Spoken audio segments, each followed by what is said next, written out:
Hello everyone, इस video में हम SSC stenographer grade C and D examination 2019 के लास्ट ईयर के जो क्वेश्चन पेपर हुए थे, जो कि 2020 में हुए थे दिसंबर के महीने में, उन क्वेश्चन पेपर को एनालिसिस करेंगे। और इस वीडियो में 22 दिसंबर के फर्स्ट शिफ्ट के क्वेश्चन पेपर में आपको सोल्व कराने वाला हूं। इसमें मैं आपको ओनली जीएस के क्वेश्चन कराने वाला हूं, तो एग्ज़ाम भी आने वाले समय में आपका होने वाला है, तो उसके हिसाब से आप अपनी प्रिपरेशन कर सकते हैं। किस लेवल के क्वेश्चन आजकल एग्ज़ाम में पूछे जा रहे हैं, उस हिसाब से आप अपनी तैयारी कर सकते हो। अभी भी आपके पास टाइम है प्रिपरेशन करने का। वीडियो थोड़ा सा लेट बना पा रहा हूँ, आजकल थोड़ा सा बिजी हूँ, तो वीडियो थोड़ा लेट मिल पा रही है। ओके, और साथ ही आपको टेलीग्राम चैनल को ज्वाइन कर लेना है पीडीएफ वगैरह के लिए। तो पीडीएफ मैं वहाँ पर डाल दूंगा, जो भी पीडीएफ मैं मुझे डालनी होगी मैं वहाँ पर आपको दे दूंगा, ठीक है, क्वेश्चंस वगैरह। तो इस वीडियो को आप ज़रूर देखें, इससे आप अपने प्रिपरेशन को भी देख सकते हैं कि आपकी क्या प्रिपरेशन है, क्योंकि आजकल अच्छे लेवल के क्वेश्चन जो है एग्ज़ाम में पूछे जा रहे हैं, ठीक है ना। तो चलिए स्टार्ट करते हैं और जीएस के क्वेश्चन को हम देखेंगे यहाँ पर, ठीक है। तो मैं डायरेक्ट आपको जीएस पर लेकर के चलता हूँ, एक मिनट। तो यहाँ से आपकी जीएस स्टार्ट होती है, ठीक है। इससे आपको काफ़ी अच्छा जो है अनुमान लगा सकते हैं आप अपनी प्रिपरेशन का, मतलब किस तरह के क्वेश्चंस पूछे जा रहे हैं आजकल, वो चीज़ आप देख सकते हो और उस हिसाब से अपनी प्रिपरेशन को कर सकते हो। चलिए देखिए, पहला क्वेश्चन है यहाँ पर, डैश मानव शरीर में सबसे कठोर ऊतक कौन सा है। तो सबसे कठोर ऊतक है दंतवल्क, ठीक है। दंतवल्क सबसे कठोर ऊतक होता है, ये इसका आंसर यहाँ पर हो जाएगा, पहले का आंसर। और यहाँ पर डिटेल्स में हम ज़्यादा बात नहीं करेंगे, केवल मुझे इस वीडियो को बनाने का जो टारगेट है वो ये है कि आप क्वेश्चन का लेवल चेक कर पाओ कि किस लेवल के क्वेश्चन आपके एग्जाम में आजकल पूछे जा रहे हैं, वो किस तरह के क्वेश्चन आ रहे हैं, ठीक है। तो ये चीज़ आपको मुझे दिखानी है। पटियाला वंश के संस्थापक कौन थे। तो पटियाला वंश के थे आला सिंह, ठीक है, अच्छे लेवल का क्वेश्चन है ये। भारतीय संविधान का भाग डैश वित्त संपत्ति अनुबंध और वाद से संबंधित है। तो ये है भैया ये वाला, ठीक है, यानी 12वां, ओके, 12th जो भाग 12 है उसमें ये सारी चीज़ें आपकी आती है। अगला क्वेश्चन है, 1996 में भारत और डैश ने फरक्का में गंगा के पानी के बंदबारे को लेकर एक समझौते पर हस्ताक्षर किए थे। तो किसने किए थे। बांग्लादेश ने। जो फरक्का जो बांध परियोजना है वो 1996 में भारत और बांग्लादेश के बीच उसमें समझौता हुआ था। अगला क्वेश्चन है, अगस्त 2019 में विंग कमांडर अभिनंदन वर्धमान को डैश से सम्मानित किया गया। तो वीर चक्र से, ठीक है, आप सब जानते हैं पाकिस्तान में इनको पकड़ लिया गया था।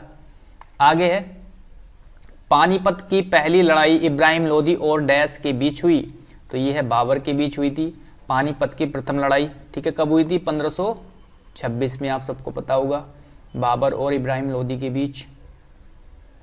अगला क्वेश्चन है, मानव शरीर में निम्नलिखित में से किस मैक्रो मिनरल की बड़ी मात्रा की आवश्यकता होती है। तो फास्फोरस की सबसे ज़्यादा मात्रा होती है। नेक्स्ट है, डैश को लोरेस स्पोर्टिंग मोमेंट अवार्ड 2000 से 2020 के विजेता के रूप में चुना गया था। तो ये है सचिन तेंदुलकर। थोड़ा सा यहाँ पर ब्लर दिख रहा होगा, लेकिन मैं आपको पढ़ के बता रहा हूँ तो आप ज़्यादा ध्यान ना दें। निम्नलिखित में से कौन सा एंजाइम मांस को नरम करने का काम करता है। तो ये है आपका पेपेन एंजाइम, ठीक है। तो अच्छे लेवल के क्वेश्चन है, थोड़े मतलब मॉडरेट टू टफ लेवल आप बोल सकते हैं, क्योंकि इस तरह के क्वेश्चन पहले आपके एग्जाम में नहीं आते थे, लेकिन आजकल जो है वो जीएस में अच्छे लेवल के क्वेश्चन आ रहे हैं। 1 मार्च 2020 तक भारत के राष्ट्रीय सुरक्षा सलाहकार कौन थे। तो यह अजीत डोभाल। अगला क्वेश्चन है, भारत का एकमात्र सक्रिय ज्वालामुखी, तो ये है बेरन द्वीप। नेक्स्ट है, केंद्रीय बजट 2018-19 में की गई घोषणा के अनुसार भारत सरकार अखिल भारतीय स्तर पर उत्पादन की औसत भारित लागत के आधार पर कम से कम डैश गुना के स्तर पर फसलों का न्यूनतम समर्थन मूल्य यानी एमएसपी तय करती है। तो ये हो जाएगा 1.5, ठीक है, इसका आंसर हो जाएगा। अगला क्वेश्चन है, डैश का फारसी में रज़्मनामा के रूप में अनुवाद किया, किसका? महाभारत का, ठीक है। तो रज़्मनामा महाभारत का फारसी अनुवाद है, ठीक है। आगे है, अगला क्वेश्चन है, नटाल इंडिया कांग्रेस के संस्थापक निम्नलिखित में से कौन थे? तो महात्मा गांधी, इसका आंसर हो जाएगा। अगला क्वेश्चन है, निम्नलिखित में से कौन सा यूनेस्को का विश्व धरोहर स्थल नहीं है? तो यार ये वाला जो टॉपिक है यूनेस्को विश्व धरोहर स्थल वाला, ये आपको जितने भी लगभग 39 जो है इस लिस्ट में शामिल है, तो एक एक के बारे में आपको पता होना चाहिए, मतलब कौन कौन से इसमें शामिल है, यहाँ से क्वेश्चन बनता ही है, ठीक है, एग्जाम में आपकी। तो ये गेटवे ऑफ इंडिया, यहाँ पर क्या है, धरोहर स्थल ये नहीं है, ठीक है। सुंदरबन, लाल किला, अजंता की गुफाएं, ये सब विश्व धरोहर में आते हैं, लेकिन ये जो है गेटवे ऑफ इंडिया ये नहीं आता है, ठीक है। तो कब इनको शामिल किया गया, कौन कौन से स्थल है, ये सारी जानकारी आपको पता होनी चाहिए, ठीक है। और चलिए आगे बढ़ते हैं। तो मतलब इस तरीके से आपको टॉपिक देखने हैं, इस वीडियो के माध्यम यही है कि आपको टॉपिक जो है निकाल लेने कि यार इस वाले टॉपिक से क्वेश्चन आया है, इससे टॉपिक से क्वेश्चन आया, ठीक है। जैसे यहाँ पर ये विश्व धरोहर है, अभी ऊपर आया था एक नटोल, अभी कांग्रेस से रिलेटेड क्वेश्चन आया था, ठीक है, नटाल इंडिया कांग्रेस के संस्थापक। तो मतलब इस तरीके के जो ये चीज़ें हुई है, जो पुरानी पार्टियां वगैरह का गठन हुआ है, ठीक है, जैसे कांग्रेस का गठन कब हुआ, और मतलब ये सारी जितनी भी पार्टियां हैं उनके बारे में आपको पढ़ना ज़रूरी है। इस तरीके से आपको टॉपिक देखने हैं, ओके। तो चलिए, और एक टॉपिक आपका ये हो गया धरोहर लिस्ट। इसी तरीके से आपको टॉपिक से जो है स्टडी कर लेनी है, टॉपिक बना करके उनको नोट कर लो अच्छे तरीके से, ठीक है। चलिए, केंद्र शासित प्रदेश लक्षद्वीप का गठन किस वर्ष में किया गया था? तो यह है 1956। अब जैसे यहाँ पर लक्षद्वीप का क्वेश्चन आया है कि इसका गठन कब हुआ था, तो जितने भी केंद्र शासित प्रदेश है आपको उनके बारे में अच्छे से पढ़ लेना चाहिए, ठीक है। तो घूम फिर के क्वेश्चन आ जाएगा कोई सा ना कोई सा। अब जरूरी नहीं कि सेम क्वेश्चन ये लक्षद्वीप से ही आएगा, भाई कुछ भी पूछ सकते हैं, भले ही लक्षद्वीप से हो लेकिन दूसरा क्वेश्चन आ सकता है।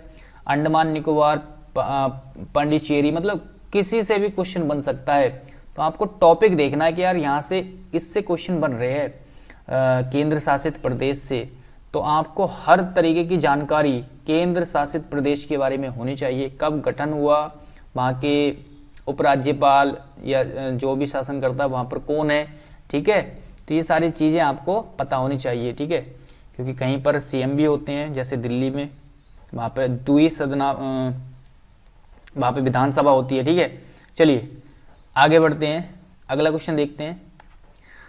डैश बताता है कि गर्म पानी ठंडे पानी की अपेक्षा तेजी से जमता है, ठीक है, ये है पेम्पा प्रभाव, ठीक है, ये बताता है, ओके। आगे है, निम्नलिखित पक्षियों में से कौन सा सबसे बड़ा अंडा देता है? तो ये है शुतुरमुर्ग, ये तो नॉर्मल क्वेश्चन है। कोयना, तुंगभद्रा और भीमा किस नदी की प्रमुख सहायक नदियां हैं? तो ये है कृष्णा की प्रमुख सहायक नदियां हैं।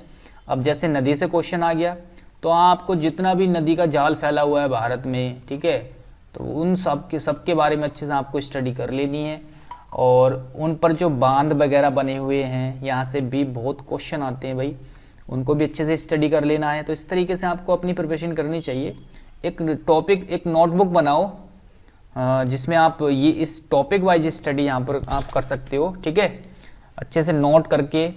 जैसे यहाँ पर नदी के है तो उसका टॉपिक बनाओ, उस पर बांध बने हुए हैं, ठीक है, नदियों पर किस नदी पर कौन सा बांध बना हुआ है, किस स्टेट में है ना, इस तरीके से आपको ये सारी चीज़ें पता होनी चाहिए। तो यहाँ इसी तरीके से क्वेश्चन आते हैं बहुत सारा। देखिए अगर जीएस में आप 30% अच्छे से पढ़ लो, आपका लगभग 80% जो है मार्क्स जो है कवर हो जाएंगे।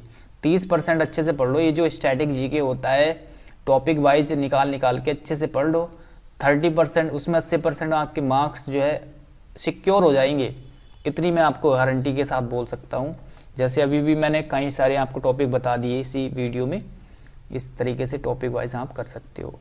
अगला क्वेश्चन है, पूर्व भारतीय क्रिकेटर बापू नडकर्णी 1964 में डैश के खिलाफ एक टेस्ट मैच में लगातार 21 ओवर मैडन गेंदबाजी करने के रिकॉर्ड के लिए जाने जाते हैं। तो मैं इंग्लैंड के हैं ये, ठीक है। 21 लगातार ओवर इन्होंने मैडन ओवर किए हैं, मतलब कोई भी रन उसमें नहीं गया। अगला है, खानवा की लड़ाई किस वर्ष में लड़ी गई थी? तो ये थी 1527, ठीक है।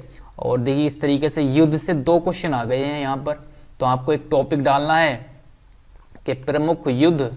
भाई एक नोटबुक मैंने भी बताई है कि आपको एक टॉपिक वाइज नोटबुक बनानी है, अच्छी सी नोटबुक। तो उसमें डालो प्रमुख युद्ध, और जितने भी युद्ध हुए हैं आपके हिस्ट्री में, जितने भी युद्ध हुए हैं उसको आप एक एक करके नोट कर लो कि ये युद्ध इस तारीख में हुआ है। आपको डेट भी डालनी है सन के साथ साथ, ठीक है, क्योंकि आजकल डेट भी पूछ लेता है। और इसके बीच में हुआ है और इस कारणों से हुआ है, ये चीज़ें आपको पता होनी चाहिए, ठीक है। इस तरीके से आप स्टडी करो, कोई भी प्रॉब्लम नहीं होगी आपको। चलिए अगला क्वेश्चन देखते हैं। डैश की कमी क्वाशियोर कॉर का कारण बनती है? तो प्रोटीन है इसका आंसर। नेक्स्ट है, वेद डैश में पाए जाने वाले एक समुदाय है? तो श्रीलंका, ठीक है। वेदा जो है श्रीलंका में पाए जाने वाला एक समूह है। तो श्रीलंका के बारे में यहाँ पर पूछा गया है। 99% चांसेस होते हैं कि जितने भी पड़ोसी देश है भारत के, उनके बारे में आपको स्टडी करनी चाहिए। और यहाँ से क्वेश्चन बनता जरूर है एग्जाम में, हर बार पूछा गया है, चाहे आप कोई से भी शिफ्ट में देख लो, इससे क्वेश्चन बनेगा ही, मिलेगा ही। अभी मैंने एनालिसिस नहीं किया सभी शिफ्ट का, लेकिन मैं कह सकता हूँ उम्मीद के साथ कि पड़ोसी देश से क्वेश्चन जरूर बनता है, चाहे वो किसी भी रूप में हो। तो यहाँ से क्वेश्चन बनता है। आपको पड़ोसी देशों के बारे में अच्छे से जानकारी होनी चाहिए, ठीक है। जो भी वहाँ की फेमस चीज़ें हैं, वहाँ की फेमस नदियाँ, पहाड़, पर्वत वगैरह, इन सब से क्वेश्चन बनते हैं, ठीक है ना। भारत ने उनमें अगर भारत उनके लिए कोई योगदान कर रहा है, कोई उनकी सहायता कर रहा है, तो वो चीज़ में आपको पता होना चाहिए, ठीक है। अगर इन पड़ोसी देश और भारत के बीच में कोई समझौता हो रहा है या कोई मिलकर के कोई चीज़ का निर्माण कर रहे हैं, तो उस चीज़ के बारे में पता होना चाहिए। इस तरीके से क्वेश्चन बनते हैं। अगला है, विदेशी मुद्रा विनिमय अधिनियम को भारत में डैश द्वारा प्रतिस्थापित किया गया? तो यह विदेशी मुद्रा प्रबंधन अधिनियम। अगला क्वेश्चन है, जनवरी 2020 में इंग्लैंड और वेल्स की अदालतों के लिए भारत के निम्नलिखित किस पूर्व सॉलिसिटर जनरल को महारानी का वकील नियुक्त किया गया था? तो हरीश साल्वे इसका आंसर रहेगा। अगला है, भारत का पहला वित्त आयोग किस वर्ष में स्थापित किया गया था? 1951 में। अगला क्वेश्चन है, लोकसभा की व्यापार सलाहकार समिति की अध्यक्षता कौन करता है? तो ये करते हैं लोकसभा के अध्यक्ष। अगला है, एशियाई खेलों में किस वर्ष में पहली बार शुभंकर का इस्तेमाल किया गया? तो ये है 1982, ठीक है। अगला क्वेश्चन है, मृदु पेय के निर्माण में निम्नलिखित में से किस गैस का उपयोग किया जाता है? Carbon dioxide. अगला क्वेश्चन है, पुरुषों के लिए घो और महिलाओं के लिए केरा किरा पारंपरिक पहनावा है जिसे डैश में पहना जाता है? तो कहाँ पर? भूटान में। देखिए फिर से ये क्वेश्चन आ गया भूटान से। अभी श्रीलंका से रिलेटेड क्वेश्चन था, अब ये भूटान से आ गया। तो इसी तरीके से क्वेश्चन बनते हैं, ठीक है, पड़ोसी देशों से। और आजकल इजी क्वेश्चन तो बन नहीं रहे, थोड़े अच्छे तरीके से क्वेश्चन पूछे जा रहे हैं। अगला क्वेश्चन है, जब एक सेब काटा जाता है तो किस एंजाइम की उपस्थिति के कारण इसका रंग बदल जाता है? तो इसका आंसर हो जाएगा पॉलीफेनॉल ऑक्सीडेज। अगला क्वेश्चन है, सम्राट डैश की कब्र के पास पाई गई आदमकद आकृतियों का वर्णन चीन की टेराकोटा सेना के रूप में किया गया है? तो यह है किंग शू हुआंग। अगला क्वेश्चन है, यह एक सार्वत्रिक ज्ञात तथ्य है कि अमीर और कुंवारा आदमी हमेशा एक पत्नी की तलाश में रहता है। यह डैश नामक पुस्तक की प्रारंभिक पंक्ति यानी ओपनिंग लाइन है। किस पुस्तक की है? यह प्राइड एंड प्रेजुडिस इसका आंसर रहेगा। उसमें लिखा हुआ है स्टार्टिंग में। नेकचंद सैनी किस कार्य के लिए जाने जाते हैं? तो कचरे और मलबे को चंडीगढ़ के रॉक गार्डन में बदलने के लिए। तो रॉक गार्डन इन्होंने बनाया था नेकचंद ने। अगला क्वेश्चन है, 2019 के रसायन विज्ञान के नोबेल विजेता प्रोफेसर डैश नोबेल पुरस्कार पाने वाले सर्वाधिक आयु के व्यक्ति हैं? तो ये है जॉन गोइडनफ इसका आंसर हो जाएगा। तो यार नोबेल प्राइज से तो क्वेश्चन बनते ही हैं, इसको तो आपको अच्छे से पता होना चाहिए इसके बारे में, ठीक है। चलिए अगला क्वेश्चन है, जो इम्पोर्टेंट जो पुरस्कार होते हैं उसको आपको पता ही होना चाहिए, ठीक है। कभी भी एग्जाम में क्वेश्चन बन सकता है उसका। अगला है, वर्ष 2019 में FIH यानी अंतर्राष्ट्रीय हॉकी महासंघ सर्वश्रेष्ठ खिलाड़ी का पुरस्कार जीतने वाले पहले भारतीय कौन हैं? तो आंसर हो जाएगा मानप्रीत सिंह। अगला है, लेसान विशालकाय बुद्ध एक यूनेस्को विश्व धरोहर स्थल है जो डैश में स्थित है? तो चीन में है, ठीक है। तो विश्व धरोहर से विदेशों से रिलेटेड भी क्वेश्चन आ गया, देखो। तो इस तरीके से आपको यहाँ से क्वेश्चन देखने को मिलते हैं। बिकमिंग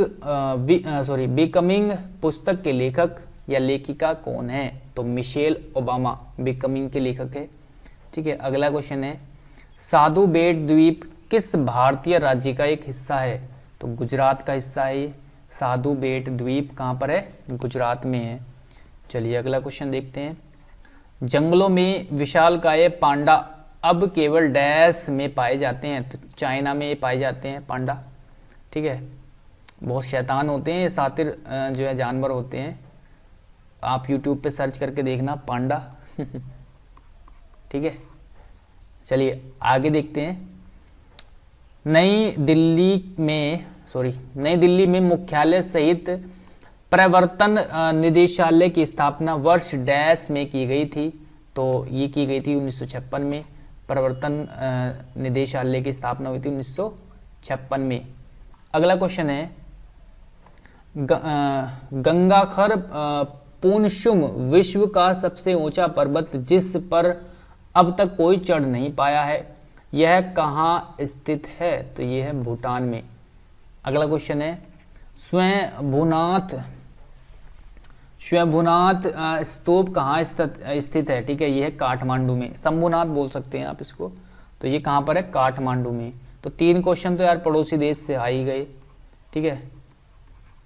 पड़ोसी देशों से 3 और 4 क्वेश्चन, अभी एक ऊपर भी आया, ठीक है। ये भूटान का 4, एक पांडा वाला। कम से कम यार यहाँ पर देख सकते हैं 6 से 7 क्वेश्चन हो चुके हैं पड़ोसी देशों से रिलेटेड, ठीक है।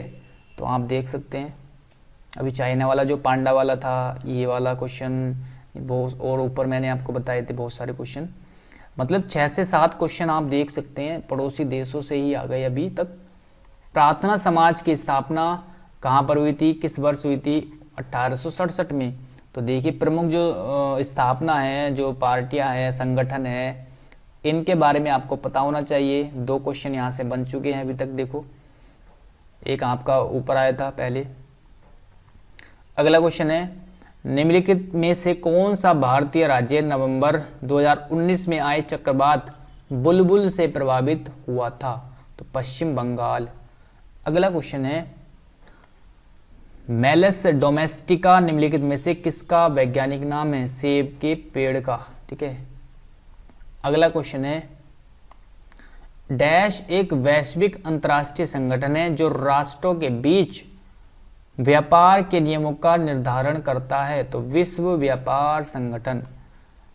भारतीय संविधान का भाग डैश अनुसूचित और जनजातीय क्षेत्रों से संबंधित है, तो 10वां भाग है। ठीक है, तो ये वाला क्वेश्चन भाग से रिलेटेड 2 क्वेश्चन जो है आ चुके हैं। अगला क्वेश्चन है, भारत में डैश को भारतीय संविधान के अंगीकरण के उपलक्ष्य में संविधान दिवस मनाया जाता है, तो 26 नवंबर को, क्योंकि 26 नवंबर को संविधान जो है कंप्लीट हुआ था। अगला क्वेश्चन है, वत्स साम्राज्य की राजधानी निम्नलिखित में से कौन सी थी, तो ये थी कौशाम्बी। तो ये 16 महाजनपद से तो भाई बहुत क्वेश्चन आते हैं। ठीक है, 16 महाजनपद है, एक एक के बारे में आपको पता होना चाहिए, किसकी राजधानी कहाँ है। कई बार क्वेश्चन जो है पूछे जा चुके हैं और आते ही रहते हैं। ठीक है, एसएससी के एग्जाम में। तो ये था 22 दिसंबर का फर्स्ट शिफ्ट। ठीक है, ये था फर्स्ट शिफ्ट का क्वेश्चन पेपर। और टेलीग्राम को आपको जो है ज्वाइन कर लेना है। अगर आपको लिंक वगैरह काम ना करे तो डायरेक्ट आपको टेली पर जाना है, वहाँ पर सर्च करेंगे स्पार्कल एजुकेशन और वहाँ से आप ज्वाइन कर सकते हो।